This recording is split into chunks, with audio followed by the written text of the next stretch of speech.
మిత్రులందరికీ నమస్కారం. మనము ఉన్నతిలో భాగంగా ప్రీరిక్విజిట్ పీరియడ్ గురించి తెలుసుకున్నాం. అందులోని స్టెప్పుల గురించి తెలుసుకున్నాం.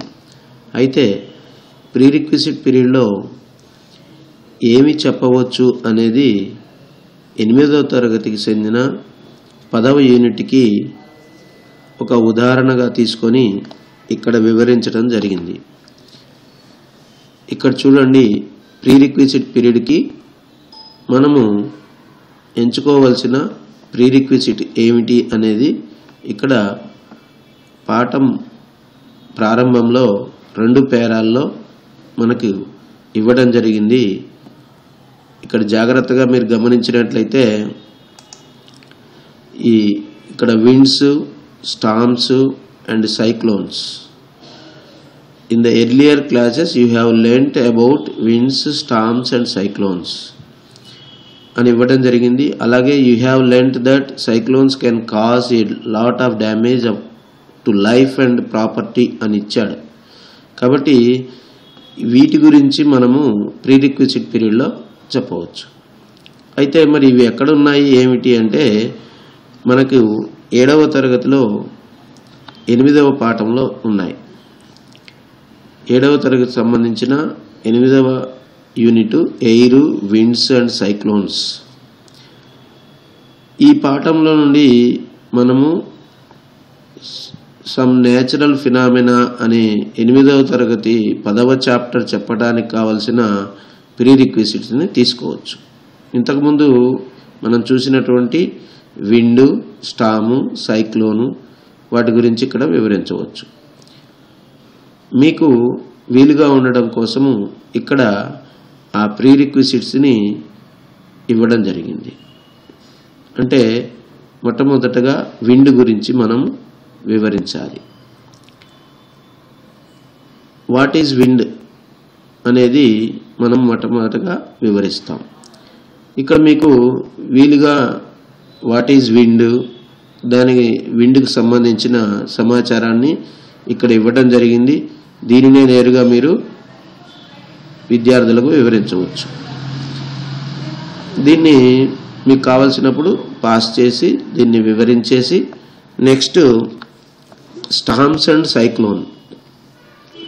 స్టార్మ్కి సైక్లోన్కి పెద్దగా తేడా ఉండదు అనే విషయాన్ని మనము చక్కగా వివరించవచ్చు.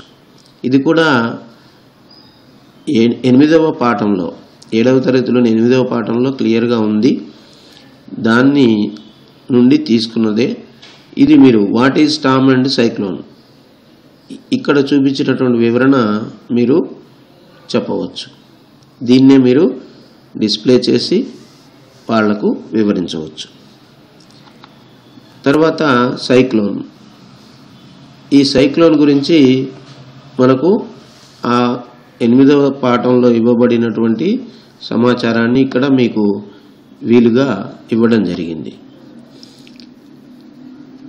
అలాగే సైక్లోన్ వచ్చినట్లయితే ఎటువంటి జాగ్రత్తలు తీసుకోవాలి, ఎటువంటి ప్రాణ నష్టం జరిగిద్ది, ఎటువంటి ఆస్తి నష్టం జరిగిద్ది, అవే అన్నీ కూడా మీరు ఈ పీరియడ్లో వివరించవచ్చు. ముఖ్యంగా విండ్, స్టార్మ్స్, సైక్లోను అంటే ఏమిటో వివరించి వీటికి సంబంధించిన కృత్యాలు కూడా 7వ తరగతి 8వ పాఠంలో ఉన్నాయి. మీకు వీలుంటే వాటిని కూడా చేసి చూపించవచ్చు. అంటే నేచురల్ ఫినామినా అనే పాఠంలోనికి వెళ్ళడానికి ముందు పిల్లల్ని మంచిగా ఇంట్రెస్ట్గా వినడానికి కాను ఈ ప్రీరిక్విజిట్ పీరియడ్ ఉపయోగపడుతుంది. ఇవన్నీ తెలుసుకొని ఉన్నట్లయితే మనకు ఈ 10వ పాఠంలో ఉన్నటువంటి విషయాలు చక్కగా పిల్లలకు అర్థమవుతాయి. అందుకుగాను ఇక్కడ ఇవ్వబడినటువంటి ఈ విషయాలన్నిటినీ మీరు నేరుగా డిస్ప్లే చేసి కానీ లేదా మీరు ఇవి రాసుకొని బోర్డు మీద రాసి వివరించడం కానీ చేయవచ్చు. ఇక్కడ సైక్లోన్స్ వచ్చినప్పుడు డూస్ అండ్ డోంట్స్ ఏం చేయవచ్చు ఏం చేయకూడదు అనేది కూడా వివరించడం జరిగింది. వీటన్నిటిని చక్కగా మనం ఒక్కొక్క పాయింట్ వివరించుకుంటూ వెళ్ళినట్లయితే దాదాపు 25 నిమిషాల దాకా పడుతుంది.